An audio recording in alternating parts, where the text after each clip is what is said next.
Just gonna make a short video for you guys on the male loneliness epidemic. So there's a lot of talk about the male loneliness epidemic, and I think it's twofold. So let's see if I can keep track of the one and the two folds.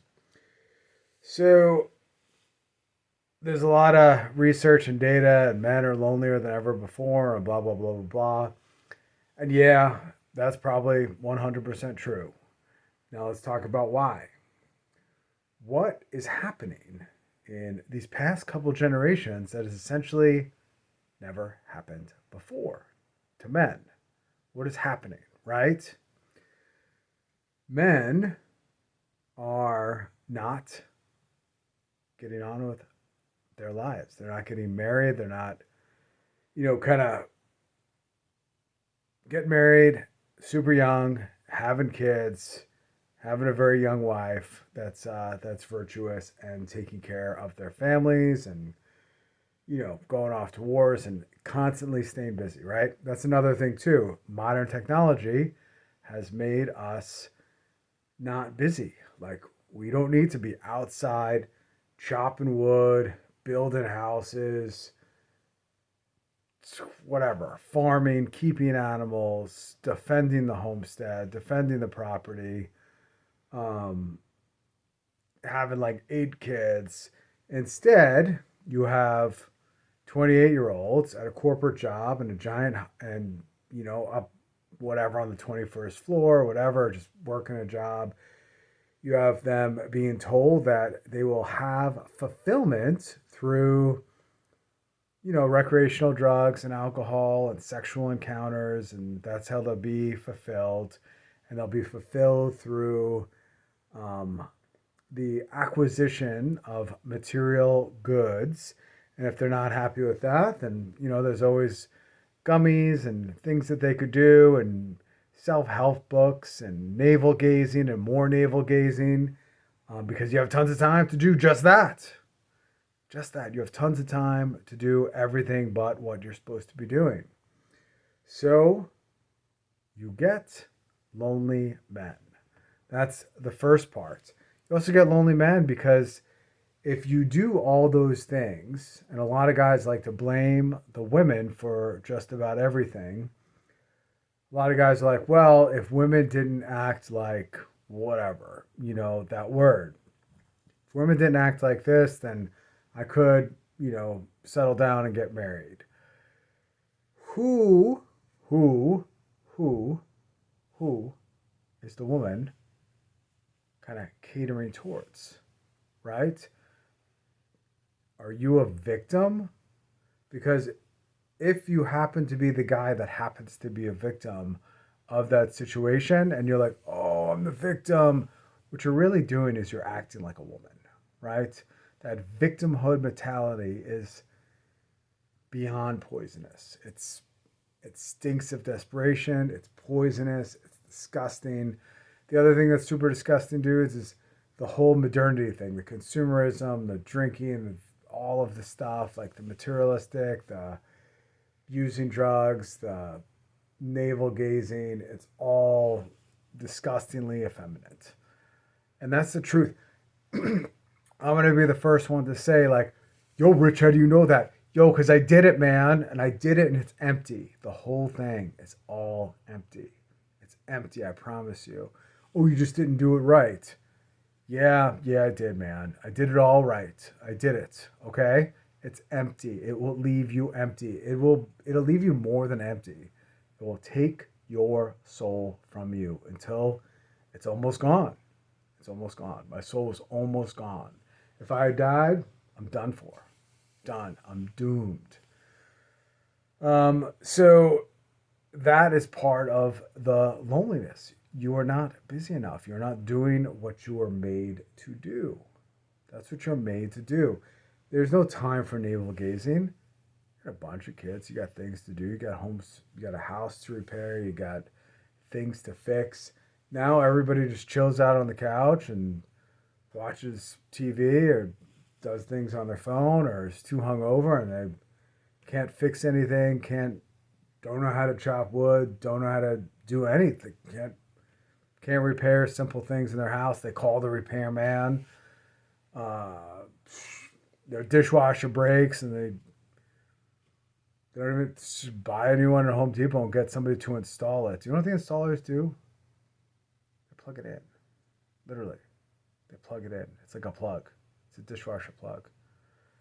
You guys can't do the simplest things. It's hooking up a plug and a water connection, a drainage line. It's not just that. It's like it's all the basic stuff. Like you'll be more fulfilled if you spend time doing the basic things and having a family and raising kids and having a wife and governing your household. Like that's what you were made to do.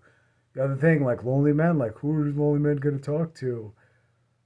Dude, men aren't made to talk to anybody anyways. Like that's not how we were built. We're built to do all these things and do them alone, alone. Even when men do stuff together, we do it alone. We do our parts of the activity alone. Alone. You don't like make small talk and talk about your feelings and navel gaze together with friends while you're whatever, man, fixing a lawnmower or wrenching on a car or like shooting guns or whatever you're doing. Like that's not how it goes. Like the way guys connect is like you call another guy fat, tell somebody else they're old, they're bald, everybody gets a chuckle, then you go do what you're doing, probably mostly in silence or like looking at how something works or learning from another dude how something works, how it comes apart, the mechanics of it. That's how we connect, man. That's how we connect. You'll find yourself connecting with guys better, uh, whatever, repairing a car or cutting tile for a bathroom or hanging drywall than you would doing anything else. And that's the truth of it. That is the truth.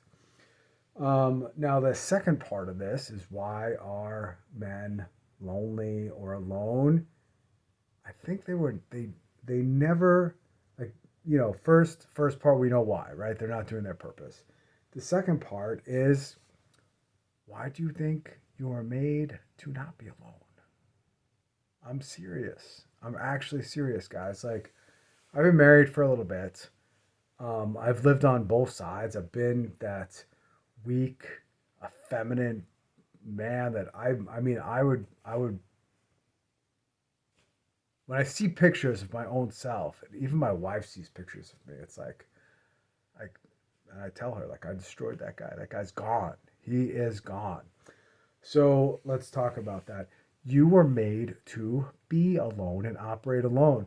This world telling you and the social media construct telling you that you are meant to have social approval and likes and all this like all this ridiculous nonsense. It's all garbage. It's rubbish, man.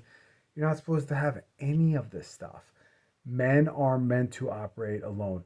Look at any guy. Now, I was just in a situation where there was it's a patriarch and he's got a bunch of kids. And now his bunch of kids have wives and his daughters have husbands and his grandchildren running around.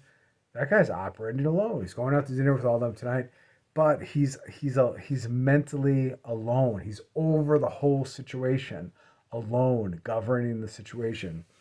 The other thing too, guys, is you don't need to share your feelings and share your inner thoughts and share all this crap with everybody else.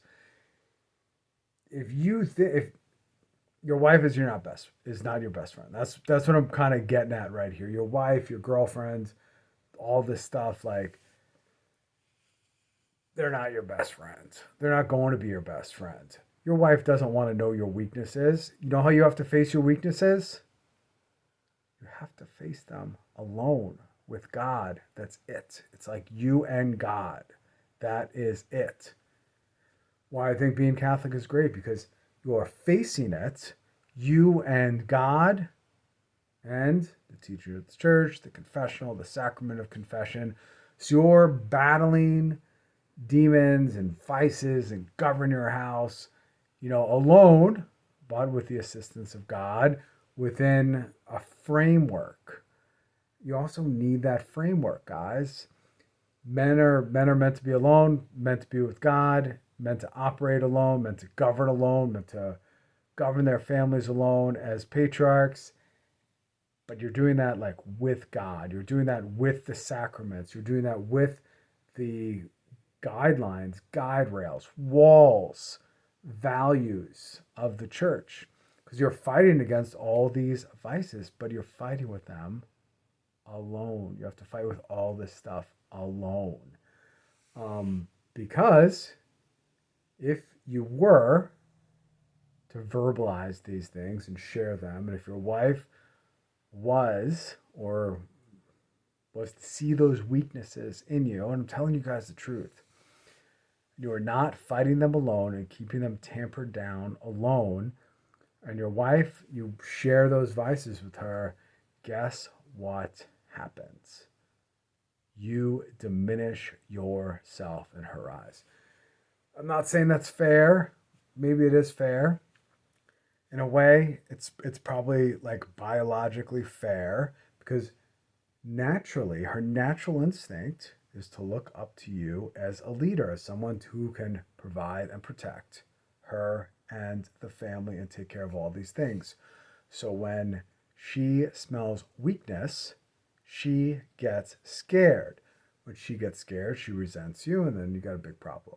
So always be governing your household. Always be leading yourself, and always be doing it quietly and alone. You have God. If you're a Catholic, that makes life a little bit easier. You have the confessional. You have all the guidelines of the church and the rules and the walls, and you will be alone, but you'll be happy. You'll be happy. Can't you see how happy I am? No, I'm serious, dudes. I'm much more at peace and happy operating in the world now than I was with, you could say, more pleasure, more alcohol, more women, more everything. I'm much happier now, much happier. And my soul's at peace. So if you like this, whatever, share, subscribe, you know the drill. Whatever, out.